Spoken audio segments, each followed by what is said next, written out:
Mistakes, I just make my case. Drops mic when I'm done. One more can I say? Not bite to my tongue. I don't like the taste. I'm on in the morning. I own my opponent. I'm always in the zone. Need a zone, out of zone. And then we could get it poppin'. Pick the topic if you watch it. Skip and shine and skip and hoppin'. Took these sports and made them pop it. All right.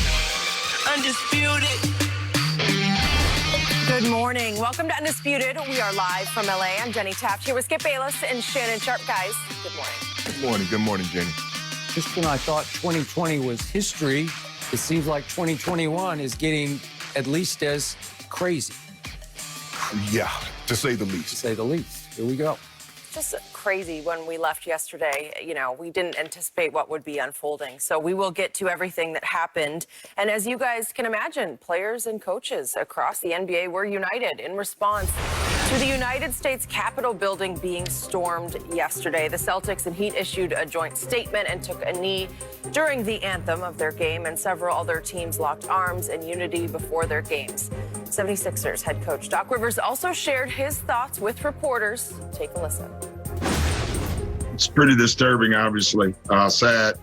But what is not is I keep hearing this attack on democracy. It's not. Democracy will prevail. It always does. I'll say it because I don't think a lot of people want to. Could you imagine today if those were all black people storming the Capitol and what would have happened?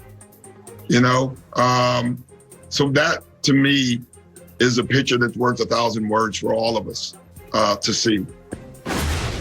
Shannon, what was your reaction to what Doc said?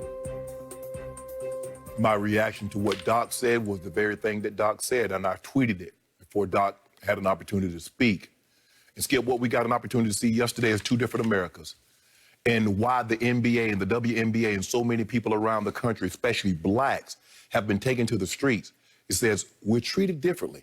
Now, we hear what you tell us, that America is the land of, and America is great.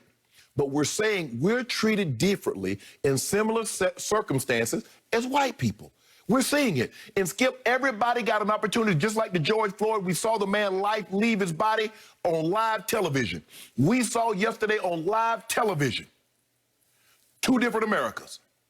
And what we saw is that white America doing rioting and looting, the Capitol. Skip, if this was a third world country, and I'm old enough to remember that when in Iran, when they overthrew the government, and I saw the people storm the embassy. Mm-hmm. I remember that. I remember seeing in banana republics where they overthrow and they hold the government hostage and they say, leave or else. That's what it was yesterday. This was sedition, Skip. This is what they're trying to do, is overthrow a government by using force. That's treasonous. You can't do, Skip, you can't, because your candidate lost her. Skip, this is not a dictatorship. This is a democracy. And what it says, the Constitution says, whomever gets the most votes, because Skip, you know, back when they set it up, mm-hmm. people ran against each other. Whoever got the most votes was president. Whoever got the next most votes was vice president. That's how it worked. But somehow along the way, the man that's in office has convinced the people, if I lose, it's a rigged election. Well, what happens if you win? The people love me. A lot of the people, the enablers, from the senators to the Republicans, Skip, have enabled him. They were on the very ticket that he lost on, but they won. Theirs was legit, his was rigged. I heard Jaylen Brown and I heard Jason Tatum, and what they're saying is, how is it now that white America, that we've been asking you to hear us and say there's two different Americas, and you tell us, no, everything's the same. Skip, I want to ask this. If you're not going to treat white America like you treat black America, can you treat black America like you treat white America? I'm not saying they should have been shot. I'm not saying they should have been tear gassed. I'm not sure they should have been pepper sprayed. But if they shouldn't have been that, should blacks get that treatment? That's all we're asking, is to be fair about it. Skip, that's the, now we saw this earlier, Skip. We saw this in Lansing. We saw them storm the Capitol with their long rifles and their gun and shut it down. Now, we saw this. He was like, oh, well, you know, that's just an isolated. Remember now, the term they like to use is isolated. Man, that's an isolated incident. We saw what transpired when in Charlottesville. Well, you know, there's nice people, there's good people on both sides. But this is what happens when you enable a person and you allow them to create Godzilla. And then when Godzilla starts trampling the city, oh my God, how could Godzilla do that? Mm-hmm. You made him. You created this. And the black athlete says, you know what? We've been trying to tell you. But because it's never happened, what's happened to some of us has never happened to you, you don't believe it. You don't believe that blacks are treated differently. Skip, it's amazing how when you don't want to confront someone, when you don't want to harm someone, the lengths that you will go through to make sure you don't do that. Now, I saw them help a lady. Skip, I don't know how she got up in the building to begin with, but they had to help her down the stairs. Now, I saw them push a Black Lives Matter protester to the ground and split his head open. I'm like, hold on, wait a minute. I see police inside the Capitol taking selfies with some of the rioters. They're not protesting because I don't understand what they protest. You lost the race.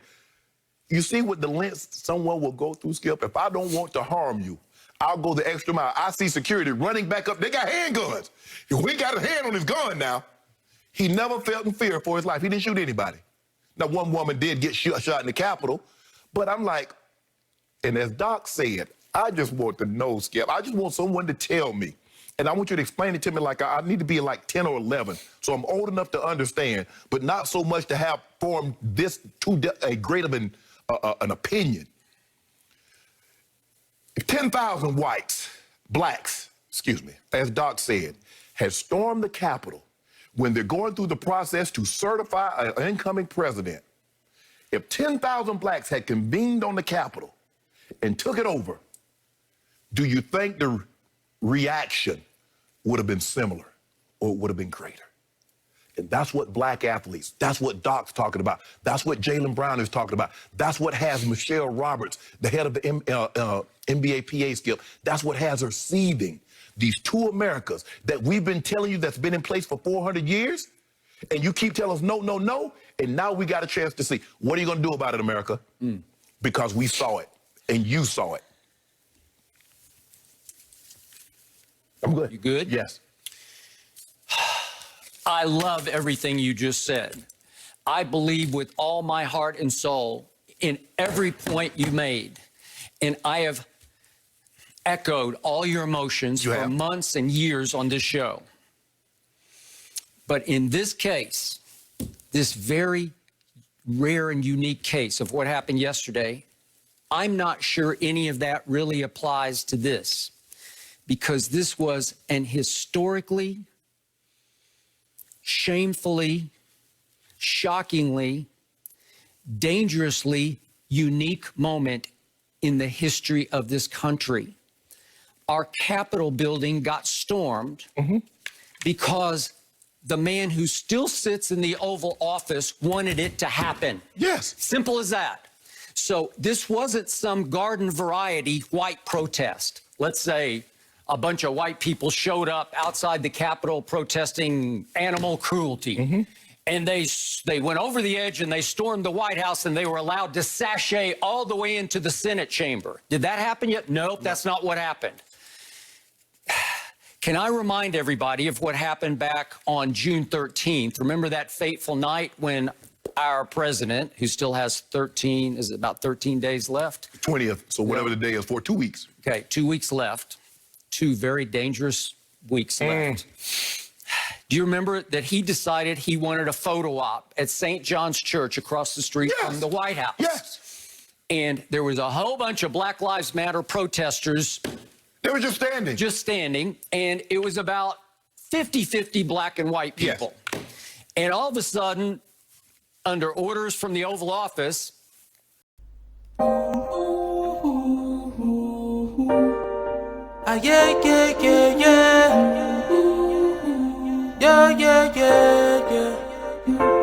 I'm a star, shining brightest in the darkest times. I'm a star, twinkle, twinkle, I bring the sparkle in, light your world up. Yeah, let